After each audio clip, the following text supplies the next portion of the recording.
வணக்கம். நம்ம இன்றைக்கி உளுந்து கஞ்சி எப்படி செய்கிறதுன்னு பார்க்கலாம்.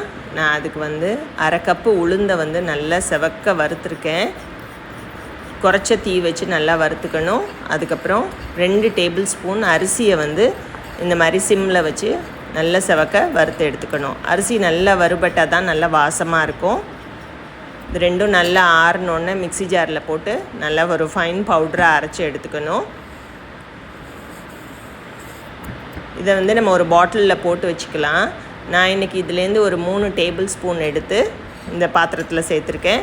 3 டேபிள் ஸ்பூனுக்கு நான் 3 டம்ளர் தண்ணி ஊற்றி கட்டி இல்லாமல் முதல்ல மிக்ஸ் பண்ணிக்கணும். நல்லா கரைஞ்சதுக்கு அப்புறமா நம்ம அடுப்பை ஆன் பண்ணிவிட்டு சிம்மில் வச்சு நிதானமான தீயில் இதை வேக வைக்கணும். கஞ்சி நல்லா திக்காகி நம்மளுக்கு வேணுங்கிற அளவு வந்தோடனே தேவையான அளவு நாட்டு சர்க்கரையை போட்டு நம்ம இறக்கி வச்சுக்கலாம். வேணுனாக்கா பால் சேர்த்துக்கலாம். நான் இன்றைக்கி பால் சேர்க்கலை. உங்களுக்கு விருப்பமாக இருந்தால் பால் சேர்த்துட்டு நீங்கள் எடுத்துக்கலாம்.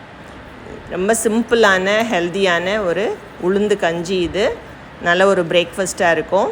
நீங்களும் இதை வீட்டில் ட்ரை பண்ணி பார்த்துட்டு எப்படி இருக்குன்னு உங்கள் கமெண்ட்ஸை சொல்லுங்கள். இந்த வீடியோ பிடிச்சிருந்தால் லைக் பண்ணுங்கள், ஷேர் பண்ணுங்கள். என்னோடய சேனலை சப்ஸ்கிரைப் பண்ணிக்கோங்க. தேங்க்யூ.